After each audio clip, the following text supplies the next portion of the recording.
వాళ్ళకన్నా ఆపద వచ్చినప్పుడు సాటి మనుషులకు సాయం చేస్తేనే మనం మనుషులం అనిపించుకుంటాం. ఉపకారం అంటే ఊళ్ళకించి వెళ్ళిపోయినట్టే చేస్తే మనుషులకు అడవి జీవరాశులకు తేడా ఉంటుందా? గందుకే మనసున్న పతొక్కళ్ళు మందికి సాయం చేద్దామని బయలుదేరిండ్రు. అన్నీ పోగొట్టుకొని ఆగమైన వాళ్ళకు చేతనైన కాడికి సాయం చేస్తున్నారు. మనమంతా వాళ్ళని మెచ్చుకుంటా మనకు చేతనైన కాడికి మనం సాయం చేద్దాం. రాముల వారి వంతెన గడుతున్నప్పుడు ఉడత ఉష్కె తెచ్చి పోసిందట. జీవి చిన్నదే కావచ్చు, సాయం చిన్నదే కావచ్చు, కానీ ఉడత భక్తి ఉడత సాయం రామాయణంలో నిలిచిపోయింది. ఇగో ఇప్పుడు మద్రాసులో కూడా గిదే జరుగుతుంది.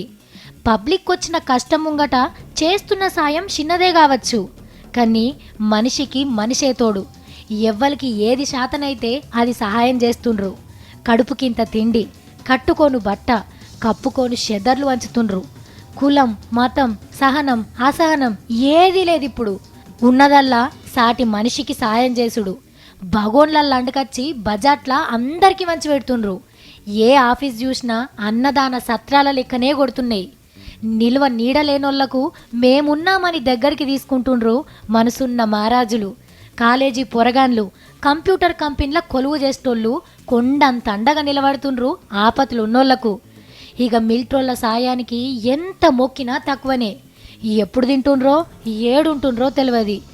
ఎప్పుడు చూసినా పబ్లిక్ల మంచి చెడ్డలు అరుచుకుంటూనే తిరుగుతుండ్రు. సినిమాలతో నవ్విపిచ్చే హీరోలు ఇవాళ ప్రేక్షక దేవుళ్ళ కష్టాలను చూసి వరద బురదలకు కదిలొచ్చిండ్రు.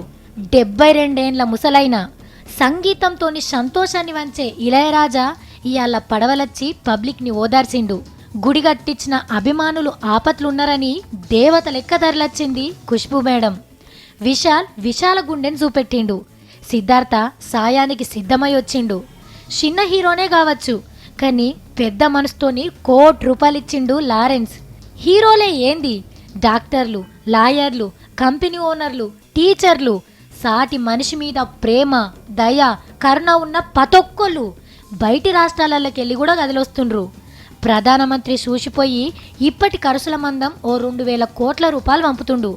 కానీ వీళ్ళకు జరిగిన నష్టానికి ఎన్ని వేల కోట్లు ఇచ్చినా తక్కువనే. మద్రాస్ జనాలకు వచ్చిన ఆపతి ఇంకెవ్వరికి రావద్దని కోరుకుంటా వాళ్ళకు తోసిన కాడికి సాయం చేస్తున్న పతొక్కళ్ళకు తీన్మార్ వార్తల తరపున శనార్థులు చెప్తున్నాం.